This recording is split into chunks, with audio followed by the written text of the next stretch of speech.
ఏ ఇండస్ట్రీకైనా stars back bones. కానీ కోలీవుడ్లో మాత్రం స్టార్స్ అందరూ రిటైర్మెంట్ ఆలోచన చేస్తున్నారు. ఇప్పటికే అజిత్ సినిమాలకు ఎప్పుడు రిటైర్మెంట్ ప్రకటిస్తానో తెలీదు అంటూ బాంబు పేల్చాడు. ఇప్పుడు రజనీకాంత్ కూడా జైలర్ 2 తర్వాత సినిమాలకు దూరంగా ఉండాలి అనుకుంటున్నాడట.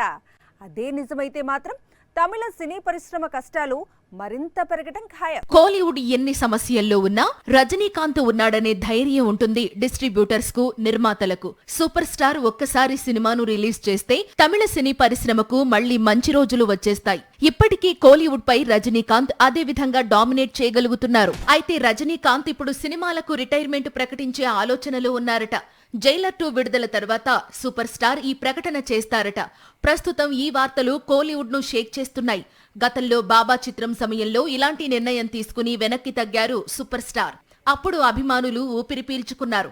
కానీ ఇప్పుడు మాత్రం రజనీకాంత్ సినిమాలకు విరామం ప్రకటించి విశ్రాంతి తీసుకోవాలనే ఆలోచనలో ఉన్నారట. రజనీకాంత్ సినిమాలకు రిటైర్మెంట్ ప్రకటిస్తే ఆ ప్రభావం కోలీవుడ్ సినీ ఇండస్ట్రీపై బాగా పడుతుంది. ఇప్పటికే విజయ్ రాజకీయాల్లోకి వెళుతూ సినిమాలకు గుడ్ బై చెప్పాలి అనుకుంటున్నాడు. అజిత్ కూడా ఈ మధ్యే సినిమాలకు దూరం కావచ్చు అంటూ హింట్ ఇచ్చాడు. ఇప్పుడు సూపర్ స్టార్ కూడా నటనకు విశ్రాంతి అంటూ స్టేట్మెంట్ ఇస్తే తమిళ సినీ పరిశ్రమ కష్టాలు మరింత పెరగడం ఖాయం.